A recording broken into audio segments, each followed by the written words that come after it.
여러분, 오늘도 이렇게 귀한 시간을 함께 해주셔서 정말 감사합니다. 아침 햇살이 창가로 스며들 때, 저녁 노을이 하늘을 물들일 때, 혹은 고요한 밤에 이 목소리가 여러분의 마음에 작은 위로가 되었으면 좋겠습니다. 오늘 우리가 함께 나눌 이야기는 참으로 특별합니다.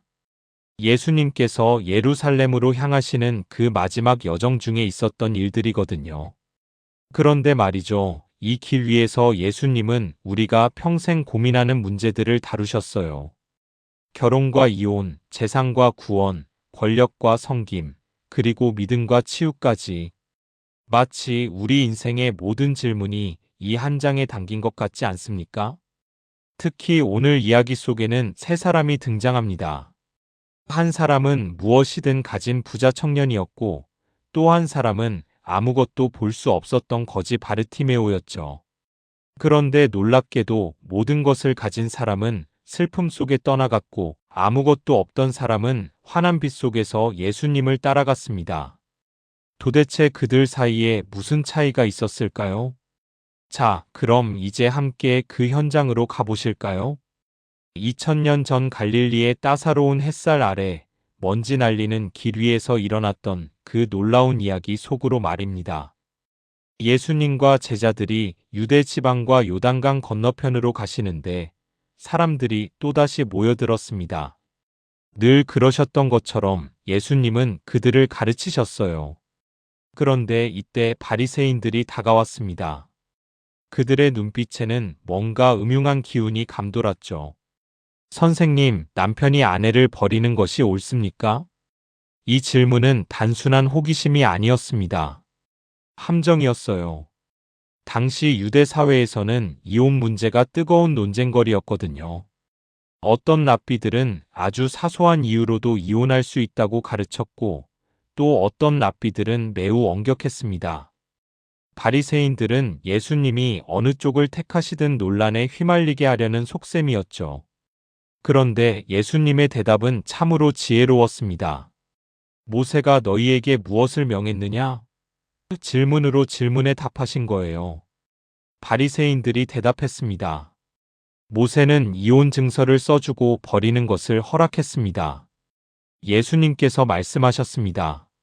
너희 마음이 완악함을 인하여 이 명령을 기록하였거니와 창조 때로부터 사람을 남자와 여자로 만드셨으니 이러므로 사람이 그 부모를 떠나서 그 둘이 한 몸이 될지니라.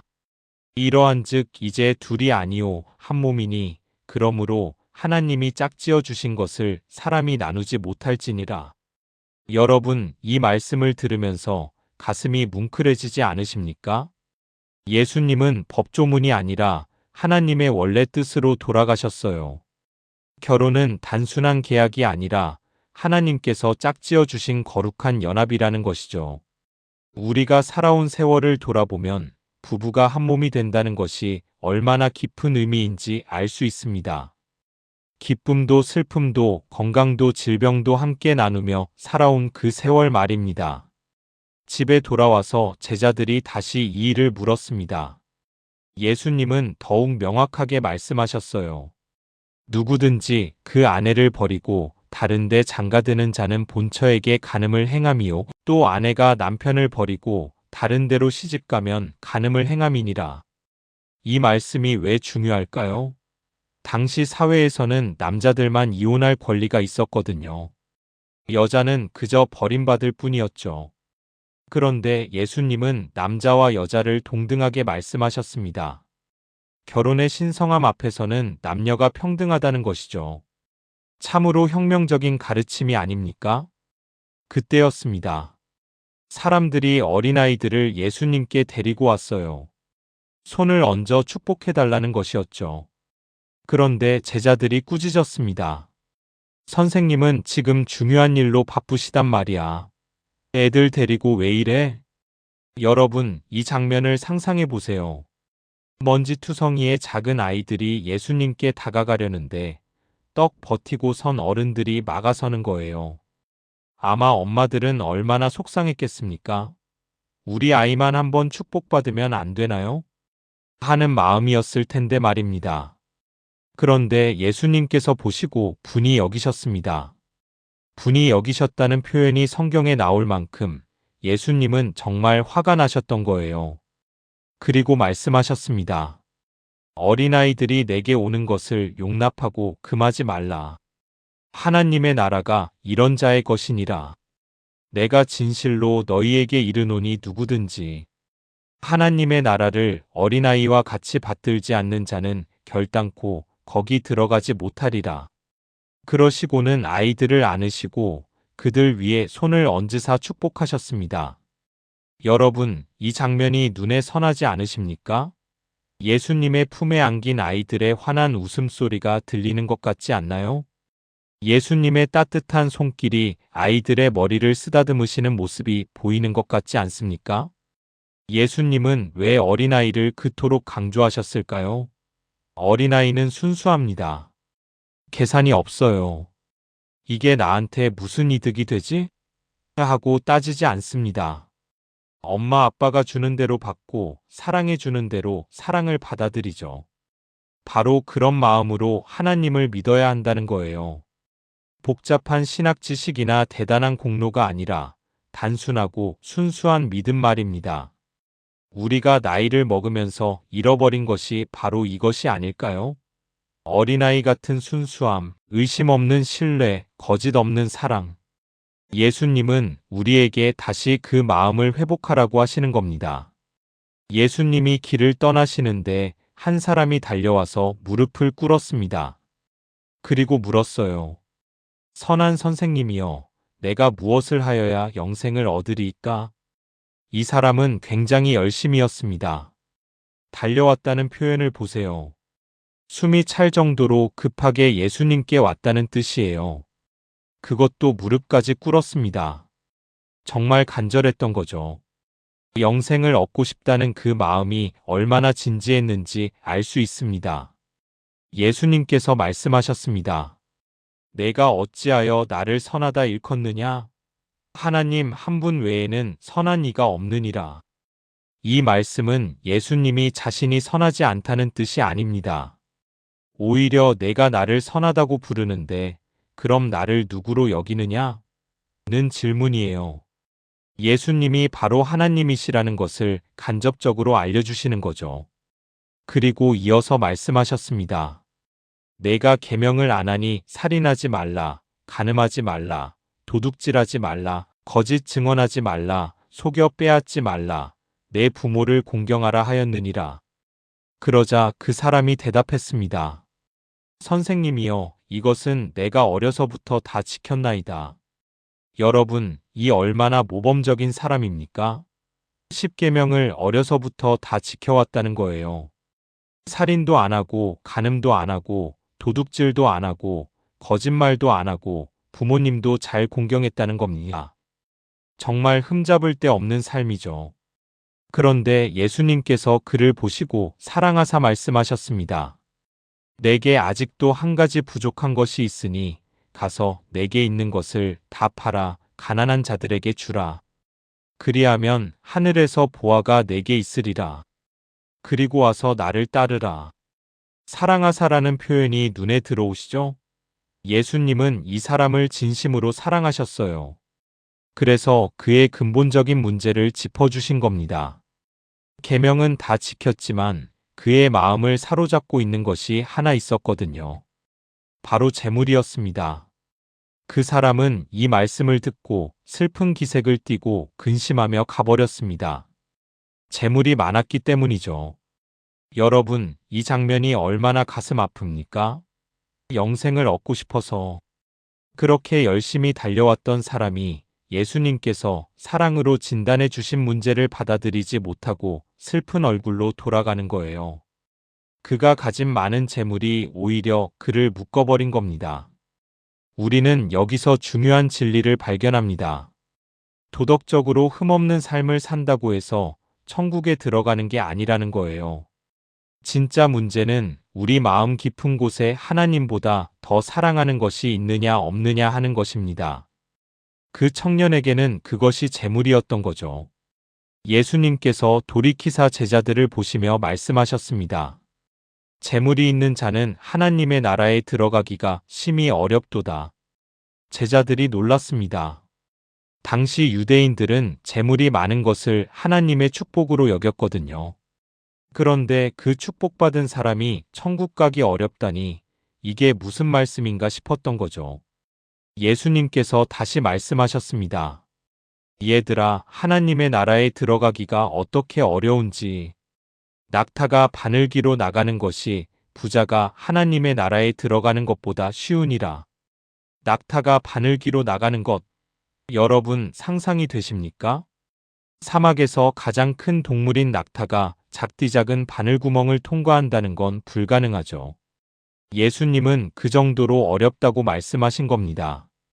제자들이 더욱 놀라서 서로 말했습니다.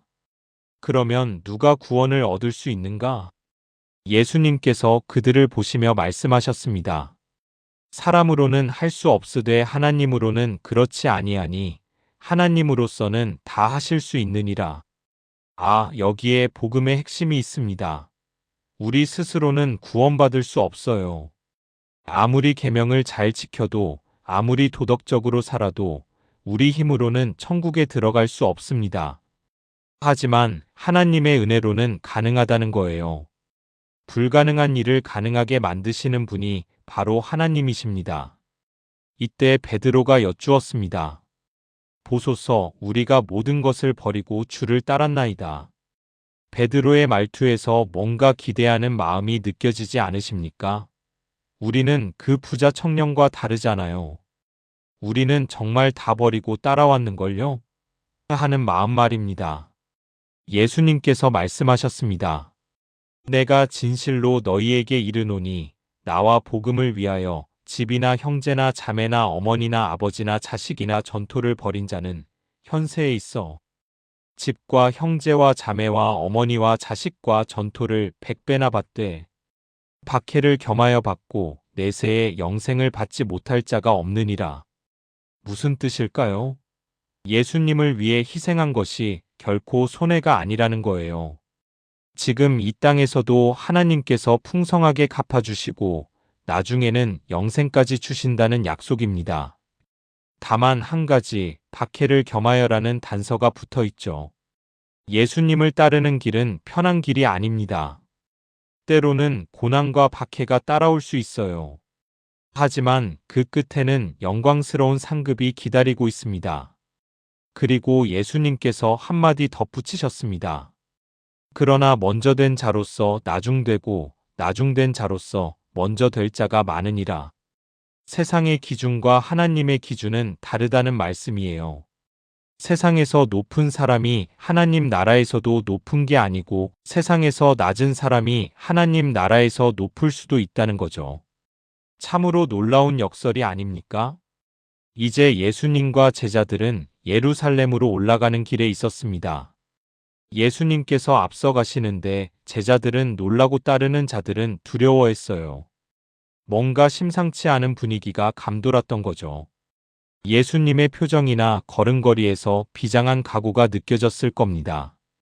예수님께서 12 제자를 다시 데리시고 자기에게 일어날 일을 말씀하기 시작하셨습니다. 보라, 우리가 예루살렘에 올라가노니 인자가 대제사장들과 서기관들에게 넘겨짐에 그들이 죽이기로 결의하고 이방인들에게 넘겨주겠고 그들은 능욕하며 침뱉으며 채찍질하고 죽일 것이나 그는 3일 만에 살아나리라. 이것이 세 번째 순환 예고입니다.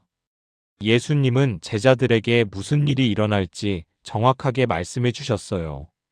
대제사장과 서기관들에게 넘겨질 것, 이방인들에게 넘겨질 것, 능욕당하고 침뱉음을 당하고 채찍질 당하고 죽임을 당할 것, 그리고 3일 만에 부활하실 것까지. 얼마나 구체적입니까? 예수님은 자신이 당할 고난을 정확히 알고 계셨어요. 그런데도 예루살렘을 향해 가셨습니다. 피할 수도 있었을 텐데, 돌아갈 수도 있었을 텐데, 오직 우리를 구원하시기 위해 그 십자가의 길을 걸어가신 거예요. 여러분, 이 사랑이 얼마나 크고 깊습니까? 자기가 당할 고통을 다 알면서도 우리를 사랑하셔서 그 길을 가신 겁니다. 이것이 바로 복음의 핵심입니다. 그런데 이때 놀라운 일이 벌어집니다. 세베대의 아들 야고보와 요한이 예수님께 나아와 말했습니다. 선생님이여, 무엇이든지 우리가 구하는 바를 우리에게 하여 주시기를 원하옵나이다. 예수님께서 물으셨습니다. 너희에게 무엇을 하여 주기를 원하느냐? 그들이 대답했습니다. 주께서 영광을 받으실 때에 우리를 하나는 주의 우편에, 하나는 좌편에 앉게 하여 주옵소서. 여러분, 이 타이밍을 보세요. 예수님께서 방금 고난과 죽음에 대해 말씀하셨는데 제자들은 영광과 자리에 대해 묻고 있어요. 예수님이 십자가를 지러 가신다는데 제자들은 누가 높은 자리에 앉을지 걱정하고 있는 겁니다. 얼마나 안타까운 일입니까? 예수님께서 말씀하셨습니다. 너희는 너희가 구하는 것을 알지 못하는도다. 내가 마시는 잔을 너희가 마실 수 있으며 내가 받는 세례를 너희가 받을 수 있느냐? 내가 마시는 잔은 예수님이 받으실 고난을 의미합니다. 겟세마네 동산에서 이 잔을 내게서 옮기시옵소서 하고 기도하신 그 잔 말이에요. 내가 받는 세례도 마찬가지로 고난과 죽음을 가리킵니다. 야고보와 요한이 대답했습니다. 할 수 있나이다. 아, 얼마나 순진하고도 용감한 대답입니까? 그들은 자기들이 무슨 말을 하는지 정말 몰랐던 거예요. 하지만 나중에 야고보는 초대 교회의 첫 순교자가 되었고 요한은 반모섬에서 유배 생활을 했습니다. 그들의 말대로 정말 예수님의 고난에 동참하게 된 거죠. 예수님께서 말씀하셨습니다. 너희가 내가 마시는 잔을 마시며 내가 받는 세례를 받으려니와 내 좌우편에 앉는 것은 내가 줄 것이 아니라 누구를 위하여 예비되었든지 그들이 얻을 것이니라. 그러자 열 제자가 듣고 야고보와 요한에게 화를 냈습니다. 아마 저 둘이 또 무슨 짓을 한 거야? 하면서 서로 눈치를 봤을 겁니다. 사실은 자기들도 높은 자리를 원했는데 야고보와 요한이 먼저 청한 게 속상했던 거죠.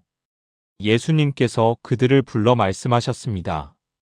이방인의 집권자들이 그들을 임의로 주관하고 그 고관들이 그들에게 권세를 부리는 줄을 너희가 알거니와 너희 중에는 그렇지 않을지니 너희 중에 누구든지 크고자 하는 자는 너희를 섬기는 자가 되고 너희 중에 누구든지 으뜸이 되고자 하는 자는 모든 사람의 종이 되어야 하리라. 세상의 리더십과 하나님 나라의 리더십은 정반대입니다. 세상에서는 높은 사람이 낮은 사람을 다스리고 부리죠. 왕은 백성을 다스리고 상사는 부하를 부립니다. 그게 당연한 것처럼 여겨집니다. 하지만 하나님 나라에서는 다릅니다. 크고자 하는 사람은 섬겨야 하고 으뜸이 되려는 사람은 종이 되어야 합니다. 완전히 뒤집힌 가치관이에요. 그리고 예수님께서 자신을 예로 드셨습니다. 인자가 온 것은 섬김을 받으려 함이 아니라 도리어 섬기려 하고 자기 목숨을 많은 사람의 대속물로 주려 함이니라. 여러분, 이 말씀이 가슴을 울리지 않습니까? 만왕의 왕이신 예수님께서 섬김을 받으려 오신 게 아니라 섬기려 오셨다는 겁니다. 그것도 목숨을 내어주시기까지 말이에요. 우리를 위한 대속물로 자신을 주시기 위해 오신 거예요. 이것이 진정한 리더십입니다. 권력이 아니라 섬김, 지배가 아니라 희생, 명령이 아니라 사랑. 예수님은 그 모범을 몸소 보여주셨습니다. 자, 이제 마가복음 10장의 마지막 이야기로 갑니다. 가장 감동적인 장면이라고 할 수 있죠. 예수님과 제자들이 여리고에 이르렀습니다. 그리고 여리고에서 나가실 때 많은 무리와 함께였는데 디메오의 아들인 맹인 거지 바르티메오가 길가에 앉아 있었습니다. 디메오의 아들이라는 표현이 눈에 띄시죠? 성경에서 이름이 나온다는 것은 실제 인물이었다는 증거입니다. 바르티메오, 그는 눈이 보이지 않는 거지였어요. 아마도 길가에 앉아서 구걸하는 것이 그의 유일한 생계 수단이었을 겁니다. 날마다 그 자리에 앉아 지나가는 사람들의 발소리를 들으며 불쌍히 여겨주세요 하고 구걸했을 거예요. 얼마나 비참하고 외로운 삶이었겠습니까? 볼 수도 없고 일할 수도 없고 오직 남의 동정에 의지해서 살아가는 인생. 그런데 그날 뭔가 평소와 다른 소리가 들렸습니다. 많은 사람들이 웅성거리며 지나가는 소리, 그 속에서 나사렛 예수라는 이름이 들렸어요. 바르티메오의 귀가 번쩍 뜨였을 겁니다. 나사렛 예수, 그 병든 사람을 고치시고 귀신을 쫓아내신다는 그분, 소문으로만 듣던 그분이 지금 여기를 지나가신다고? 그의 마음에 불이 붙었습니다. 이건 내 인생의 마지막 기회일지도 몰라. 예수님이 다시 이 길로 오실까? 이 순간을 놓치면 영영 기회가 없을 거야. 바르티메오가 소리 지르기 시작했습니다. 다윗의 자손 예수여, 나를 불쌍히 여기소서. 다윗의 자손이라는 호칭을 주목하세요. 이것은 메시아를 의미하는 칭호입니다. 바르티메오는 비록 눈은 보이지 않았지만 영적인 눈은 밝았어요. 예수님이 바로 오랫동안 기다려온 메시아이심을 알아본 거죠. 그런데 많은 사람들이 그를 꾸짖었습니다. 시끄러워. 조용히 해. 선생님이 바쁘시단 말이야. 여러분, 이 사람들의 태도가 낯설지 않으십니까? 앞에서 어린아이들을 막았던 제자들과 똑같아요. 자기들은 예수님 가까이 있으면서 정작 도움이 필요한 사람들은 예수님께 오지 못하게 막는 겁니다. 하지만 바르티메오는 포기하지 않았습니다. 그는 더욱 크게 소리 질렀어요. 다윗의 자손이여, 나를 불쌍히 여기소서. 목이 터져라 외쳤을 겁니다. 평생 쌓인 절망과 고통이, 간절한 소망과 믿음이 그 외침에 담겨 있었어요. 제발, 제발, 나 좀 도와주세요. 이번이 마지막 기회예요. 그때 예수님께서 걸음을 멈추셨습니다. 그 많은 사람들의 환호 소리, 제자들의 이야기 소리, 온갖 소음 가운데서도 예수님은 바르티메오의 외침을 들으셨어요. 단 한 사람, 가장 낮은 곳에서 부르짖는 그 영혼의 외침을 들으신 겁니다. 예수님께서 말씀하셨습니다. 그를 불러오라. 사람들이 그 맹인을 불렀습니다. 안심하고 일어나라. 그가 너를 부르신다. 아, 이 순간 바르티메오의 가슴이 얼마나 뛰었겠습니까? 방금 전까지 자기를 꾸짖던 사람들이 이제는 예수님이 너를 부르신다 고 말하는 거예요. 바르티메오는 겉옷을 내버리고 뛰어 일어나 예수님께로 나아왔습니다. 겉옷을 내버리고라는 표현을 눈여겨보세요. 거지에게 겉옷은 매우 중요합니다. 추위를 막아주고 밤에는 이불이 되고 낮에는 구걸한 돈을 담는 용도로도 쓰이죠. 그런데 바르티메오는 그것조차 내버렸습니다. 예수님께 가는 것을 방해하는 모든 것을 과감하게 버린 거예요. 또 뛰어 일어나라는 표현도 주목하세요. 맹인이 뛰어 일어났다는 거예요. 보통 맹인은 조심스럽게 천천히 움직입니다. 넘어질까봐, 부딪힐까봐 두려워하죠. 그런데 바르티메오는 뛰어 일어났어요. 그만큼 간절했던 겁니다. 예수님께서 물으셨습니다. 내게 무엇을 하여 주기를 원하느냐? 여러분, 이 질문이 당연해 보이지만 실은 매우 중요한 질문입니다. 맹인이니까 당연히 눈을 보기 원할 거라고 생각하기 쉽죠. 하지만 예수님은 그에게 직접 묻으셨어요. 내가 원하는 게 뭐냐? 왜 그러셨을까요? 예수님은 바르티메오가 자기 믿음을 고백하게 하기 원하신 겁니다. 입으로 고백하게 하시는 거예요. 맹인이 대답했습니다. 선생님이여, 보기를 원하나이다. 얼마나 분명하고 담대한 고백입니까? 저는 보고 싶습니다. 단순하지만 강력한 믿음의 선언이에요. 예수님께서 말씀하셨습니다. 가라. 내 믿음이 너를 구원하였느니라. 내 믿음이 너를 구원하였느니라. 이 말씀에 주목하세요. 예수님은 바르티메오의 믿음을 인정해 주셨어요. 겉옷을 내버리고 뛰어 일어나 나온 그 믿음, 사람들이 막아도 더욱 크게 외친 그 믿음, 예수님이 메시아이심을 고백한 그 믿음을 보신 거죠. 그러자 곧 보게 되었습니다. 바르티메오가 눈을 떴어요. 여러분 상상해 보세요. 태어나서 한 번도 혹은 오랫동안 한 번도 보지 못했던 사람이 갑자기 보게 되었어요. 그가 처음 본 것은 무엇이었을까요? 하늘이었을까요? 파란 하늘과 흰 구름? 아니면 사람들의 얼굴이었을까요? 자기를 불쌍히 여겨 구제해 준 사람들의 얼굴? 아마도 가장 먼저 본 것은 예수님의 얼굴이었을 겁니다. 자기를 고쳐주신 그분의 얼굴, 사랑이 가득한 그 눈빛, 따뜻한 그 미소. 바르티메오는 예수님을 따라 길을 가게 되었습니다. 이 마지막 문장이 너무나 아름답지 않습니까? 그는 고침받은 후에 집으로 돌아가지 않았어요. 자기 마을로 가서 야, 나 눈 떴어 하고 자랑하러 가지도 않았습니다. 예수님을 따라간 거예요. 왜 그랬을까요? 그는 단순히 눈을 뜬 것이 아니라 영혼의 눈도 함께 뜬 거예요. 예수님이 누구신지 알게 되었고 그분을 따르는 것이 진정한 구원이라는 것을 깨달은 겁니다. 여러분, 바르티메오와 부자 청년을 비교해 보세요. 부자 청년은 모든 것을 가졌지만 재물 때문에 슬픔 속에서 떠나갔어요. 반면 바르티메오는 아무것도 가진 게 없었지만 예수님을 만나고 모든 것을 얻었습니다. 그것도 겉옷까지 버리고 말이에요. 진정한 부유함이 무엇인지 보여주는 대조 아닙니까?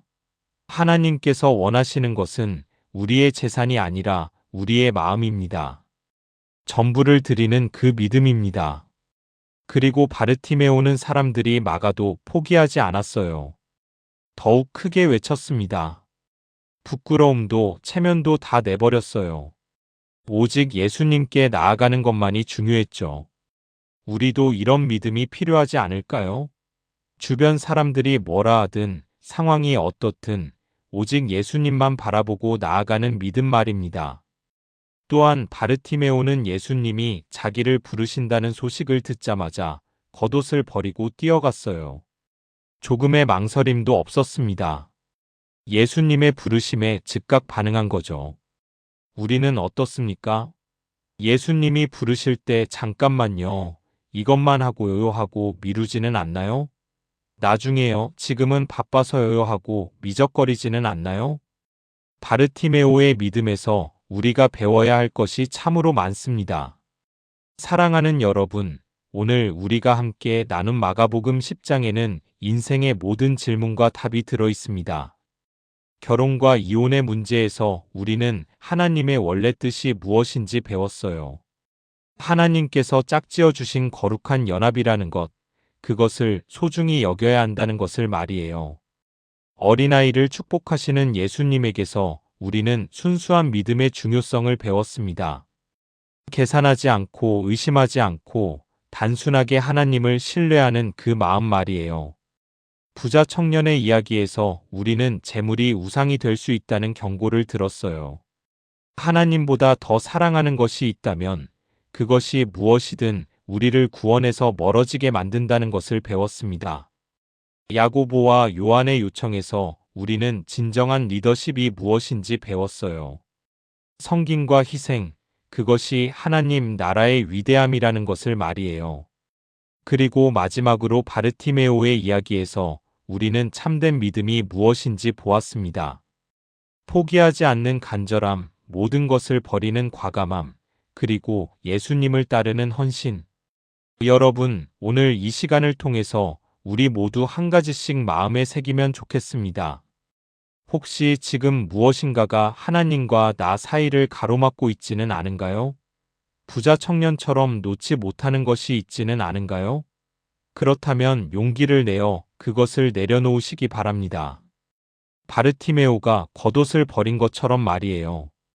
혹시 주변 사람들의 시선 때문에, 체면 때문에 예수님께 나아가지 못하고 있지는 않나요? 그렇다면 바르티메오처럼 더욱 크게 외치세요. 예수님, 나를 불쌍히 여겨주소서. 그리고 예수님의 음성이 들리거든 모든 것을 버리고 뛰어 일어나세요. 주저하지 마세요. 예수님께서 내 믿음이 너를 구원하였다 하고 말씀하실 것입니다. 마지막으로 고침받고 구원받은 후에는 바르티메오처럼 예수님을 따라가세요. 그분의 뒤를 따라 평생을 걸어가는 것, 그것이 진정한 제자의 길입니다. 오늘도 이렇게 긴 시간 함께 해주셔서 진심으로 감사드립니다. 이 이야기가 여러분의 마음에 작은 위로가 되었기를, 삶에 작은 변화가 일어나기를 소망합니다. 혹시 오늘 말씀이 은혜가 되셨다면 아래 좋아요 버튼을 눌러주시고요. 구독과 알림 설정도 해주시면 정말 감사하겠습니다. 그리고 댓글로 여러분의 생각과 은혜 받은 이야기를 나눠주시면 더욱 큰 힘이 됩니다. 여러분 한 분 한 분의 댓글이 제게는 정말 큰 격려가 되거든요. 다음 시간에는 마가복음 11장으로 찾아뵙겠습니다. 예수님께서 예루살렘에 입성하시는 그 영광스러운 장면을 함께 나누도록 하겠습니다. 그때까지 건강하시고 평안하시기를 기도합니다. 하나님의 사랑과 은혜가 여러분과 여러분의 가정에 늘 함께 하시기를 축복합니다. 감사합니다.